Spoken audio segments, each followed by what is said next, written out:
resolving to try, and we'll get to that in a few minutes. First, please indulge my digression. A dear friend of mine is facing very serious heart surgery this coming week. It's a surgery that she's had before, several weeks ago, and the surgery failed. And she developed new and worse symptoms in a different section of her heart. So she's scheduled to have another surgery on Wednesday. With the last surgery, there were so many unknowns that she wasn't anxious and terrified. This time, now she knows that the last surgery didn't work. She knows that the type of surgery that she's having done again can only be done twice in a lifetime because of the level of damage it creates to the heart. She knows she can have a heart attack on the table. She knows that she could wind up with a pacemaker.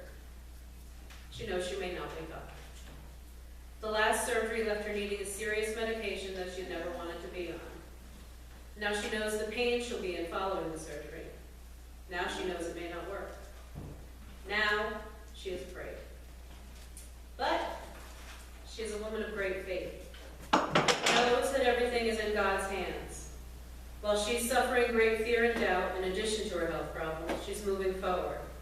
Some may say that she has no choice. From a certain point of view, that may be true.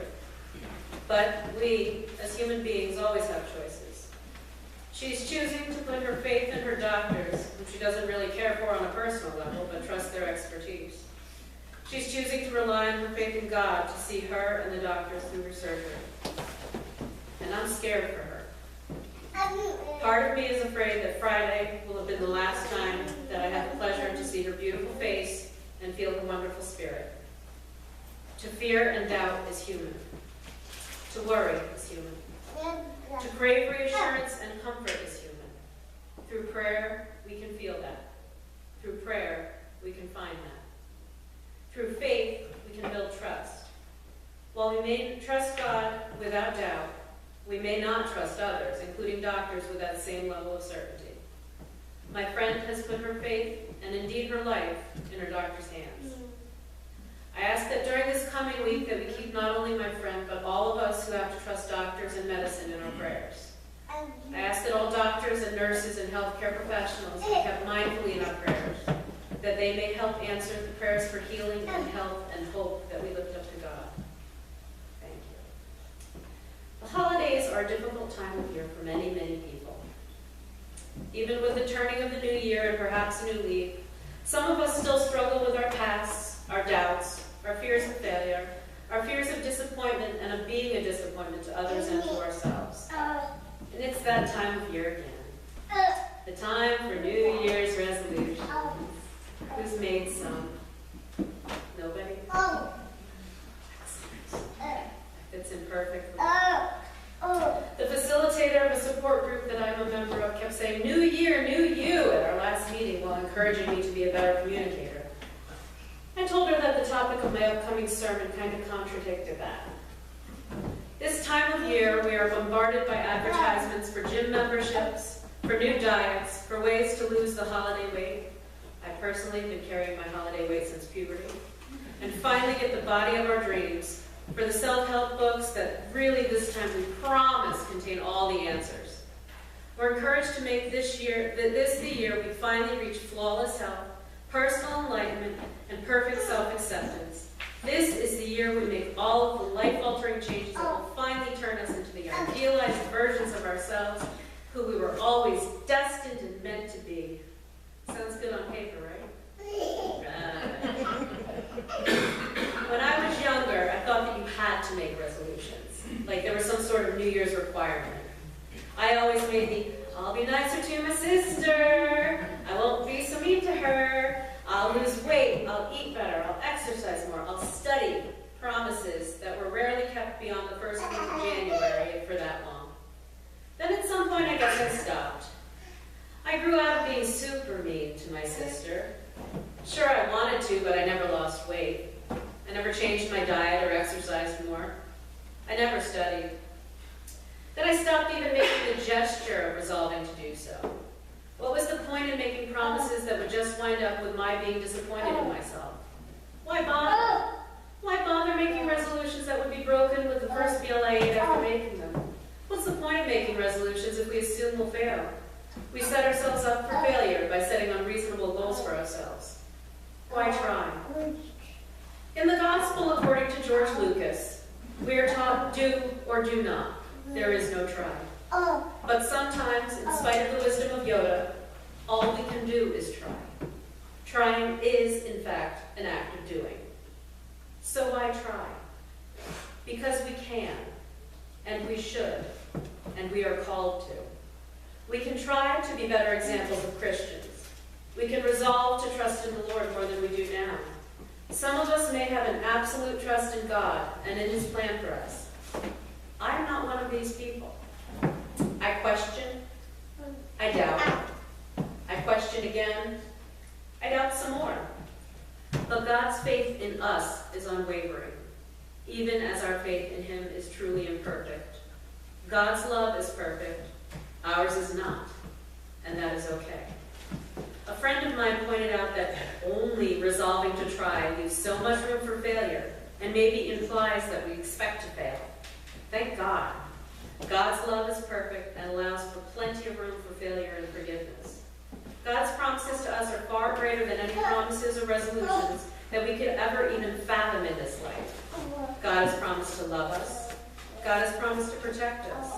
It may not be for us to understand, but He has resolved to do these things for us.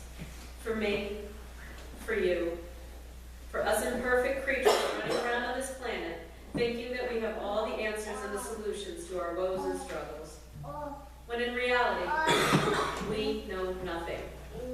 Not when we try to brazenly compare our knowledge to God's, when we think that we know what's best, when we don't trust in God's love and guidance, when we choose to do what we think we ought to do, even if we can feel God pulling us or guiding us in a different direction. The Bible is full of God's promises and resolutions to us.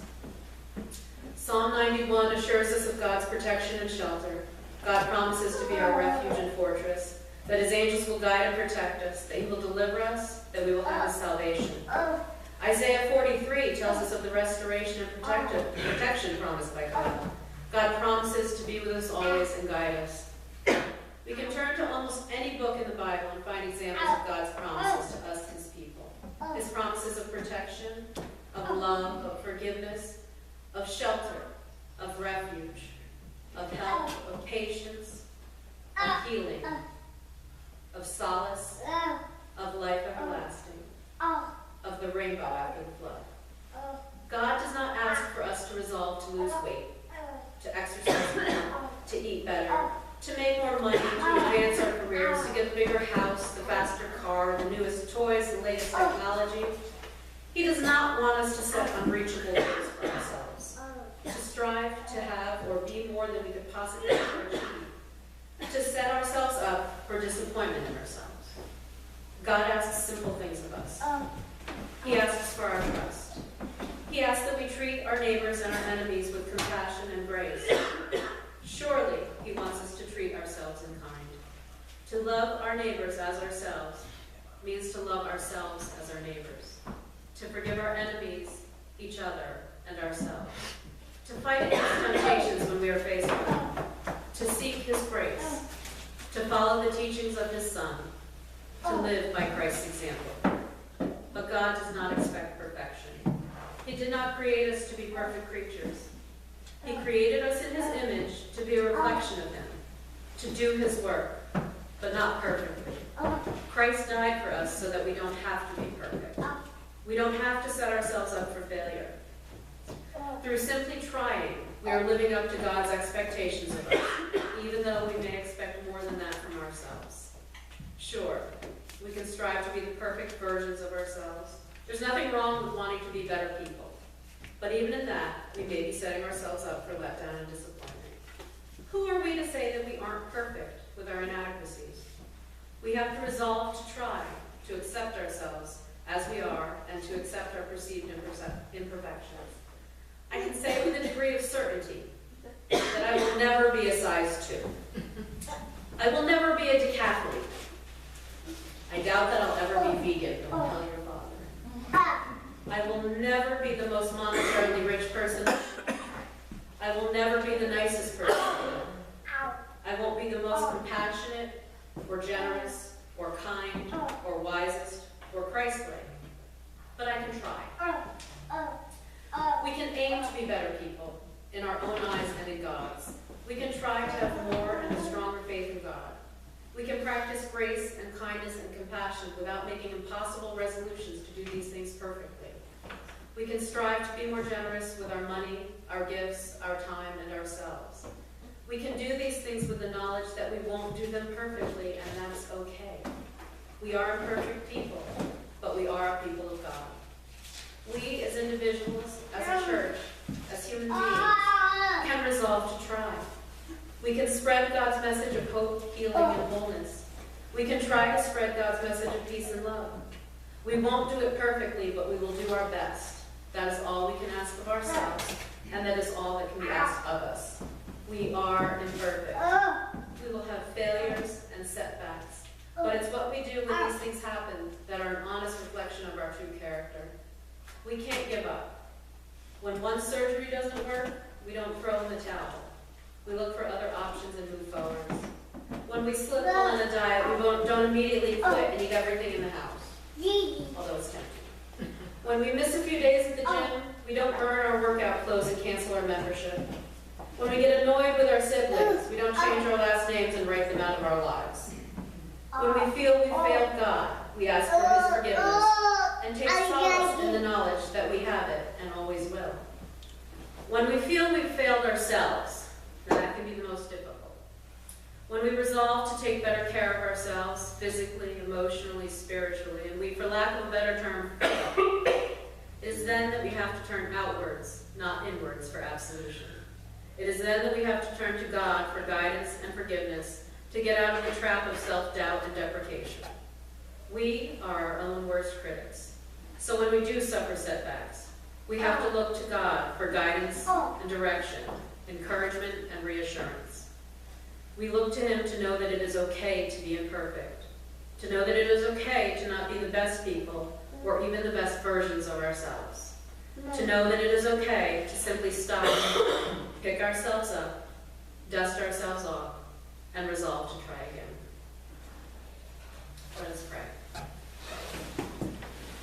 Father God, You created us to be exactly who and what we are. We confess, though You know, that we are an imperfect people. Please help us to accept, appreciate, and cherish that. Help us to try to be better people, better children, better Christians, better examples of Your Son's teaching here on earth. Help us to forgive ourselves for not being perfect. Help us to resolve to try to be better people for You, for ourselves, for those near us and around the world. Forgive us, even when we can't forgive ourselves. Guide us when we think we have the answers and know the proper direction. Support us in our imperfections, so that we may try to be better people and examples of Your love and grace. Help us to be more trusting and faithful servants. Thank You for giving us the grace to resolve to get up and try again when our imperfections get the best of us. Thank You for making promises to us that we can trust will always and forever be kept. Amen.